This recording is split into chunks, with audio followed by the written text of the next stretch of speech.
Welcome back to the Old Soul Millennial channel.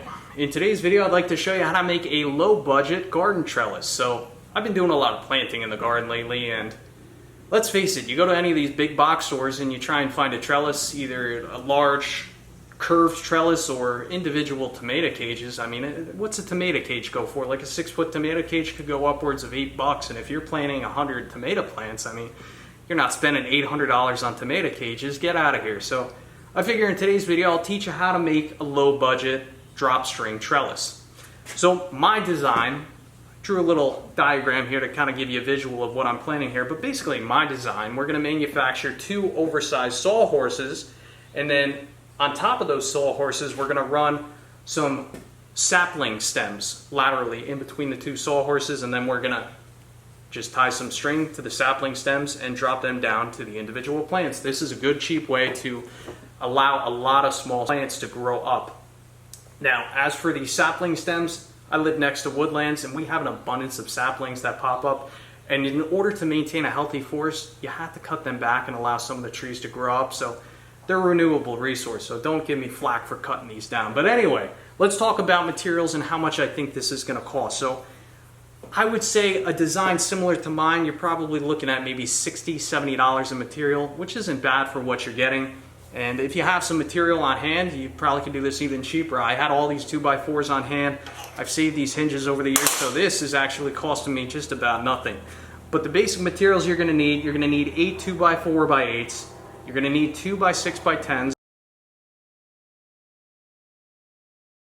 And those are going to be our cross supports on our sawhorses, so that should prevent the sawhorses from racking. You are going to need to cut that 2x6x10 in half, so you have a piece for each sawhorse. You're also going to need door hinges. In my case, I decided to use door hinges. So where those 2x4s meet at the top of the sawhorse, by using a hinge, it allows us to adjust the legs and control the stability, which I feel like that's handy. Aside from that, you're going to need some screws and some string, obviously, to train your plants too. So without further ado, let's get started. Alright, I have my 2x4s laid out on the ground, butt to butt. They are laid out in a straight line, so now we need to fasten these hinges to the ends of the 2x4s. So for fastening this hinge to the 2x4, you want the end of this rectangular line right here to sit flush with the end of the 2x4. So we're going to position it right there. I'm going to start with the middle screw. In this case, I'm going to be using just conventional wood screws. I'm not going to pre-drill the first hole, but on the sides I will pre-drill.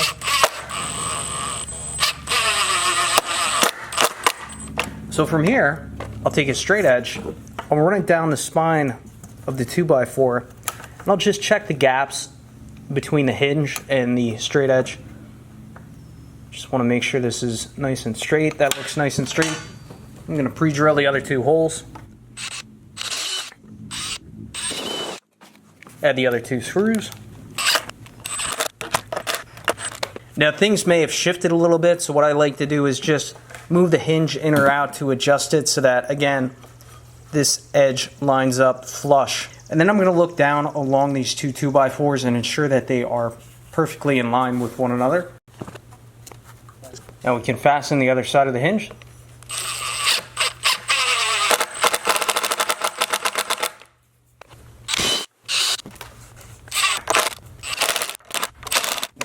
I just finished attaching the hinges to the 2x4, so I'm going to fold these over, take these over to the garden one by one, and then I'm going to attach the 2x6 boards in the garden because it's going to be easier to do as opposed to moving it over to the garden as one assembly. So you're going to want a large square. Also, I'm going to use some exterior grade deck screws and of course going to use my Makita driver. So I'll bring everything over and set the camera up, and then we'll get these structures assembled. Alright, I have my hinge 2x4s in the garden now. What I'm going to do is take my 2x10, I'm just going to lay it across the hinge side of the 2x4s. You're going to take your square, run it along the length of the 2x4, and ensure that the 2x6 or 2x10 is square to your 2x4. Now we're going to fasten this board to our 2x4s.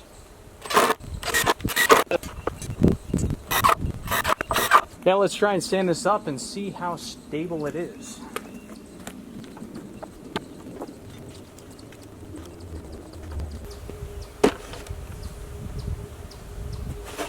I'd say that's strong enough. So I'm gonna assemble the other one off camera, and we'll get our saplings and we'll throw them on top of these oversized sawhorses.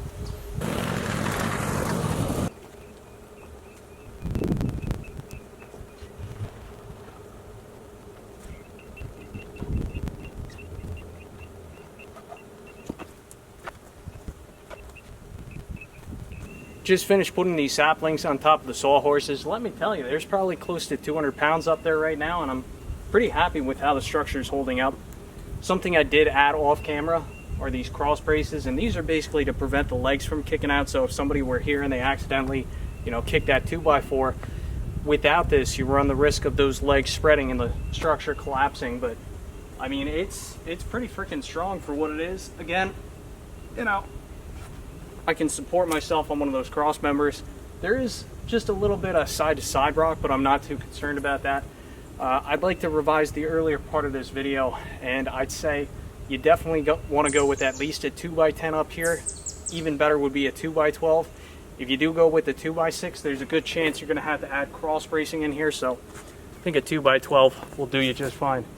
Anyway, I'm going to start throwing some string up there and try and get my beans strung up. Now I'd like to share with you how I manufacture these drop strings somewhat efficiently and quickly.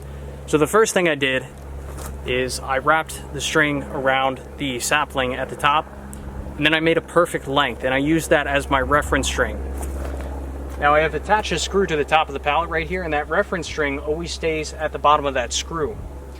Also, what I've done is I've taken my spool of nylon string and I've attached it to a piece of bamboo so it's on a spool. So the first thing I do, take the end of the string and I'll simply tie an overhand loop. Like that. And then I will attach that to the screw. And then holding the rest of the strings in my other hand, let me readjust the camera here. I'll back up and I'll put some tension on both pieces of string. From here you can see the uncut piece. So I grab a pair of scissors, cut it to length, let go of the other strings. And the final thing I like to do is put just a simple overhand knot at the end of this string. And this is where it's going to wrap around the plant. But the purpose of that overhand knot is to prevent unraveling. And then I just drop this down and tie another overhand loop and continue the process. And from the looks of it, probably going to have to make maybe 80 to 100 of these, so efficiency is key. And for attaching these drop strings to the saplings, I mean, it's pretty simple. Throw the strings over my neck. You see the overhand loop? Pretty simple. We'll take one string, throw the overhand loop up over the sapling. We'll take the other end of the string and just put it through the loop. Make sure it's in line with the plant. If you need to adjust it, very easy to do so. That's it. Just move on down the line.